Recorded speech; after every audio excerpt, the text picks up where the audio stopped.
జరుగుతున్నది.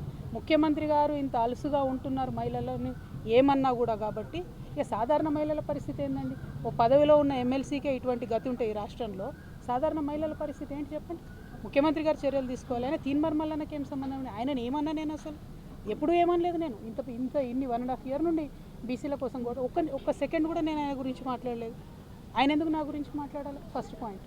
Second point, ముఖ్యమంత్రి గారు మాత్రం చూసి చూడనట్టుగా ఈ వ్యవహారంలో ఊరుకుంటే తెలంగాణ ఆడబిడ్డలందరం కూడా ఇది మాకు అవమానంగానే భావిస్తాం. కానీ నేను ఇంకా బలంగా సమస్యల మీద కొట్లాడుతూనే ఉంటా. వెనక్కి తగ్గే క్వశ్చనే లేదు.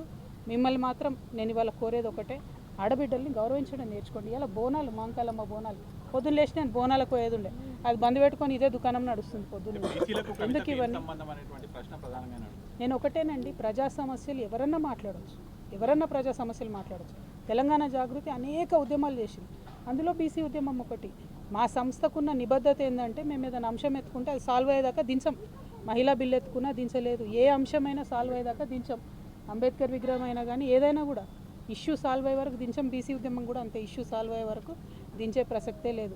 అటువంటి కమిట్మెంట్, అటువంటి నిబద్ధత ఉన్న సంస్థ కాబట్టి మా మీద రాళ్ళు పడతాయి, కరెక్టే. కాకపోతే ఈయన వ్యక్తిగతంగా ఎందుకు అనాలి నన్ను అని దానికి తెలంగాణ పడికట్టాను కవరింగ్ ఇచ్చుకుంటే, చూస్తూ ఊరుకుంటే, చూస్తూ వదిలేస్తే ఈ జాడ్యం పెరిగిపోతుంది, తెలంగాణ అంతా వ్యాపిస్తుంది. కాబట్టి దయచేసి ప్రజాస్వామ్యవాదులందరూ కూడా ఆడబిడ్డల పక్షాన్ని నిలబడాలని కోరుతున్నాను.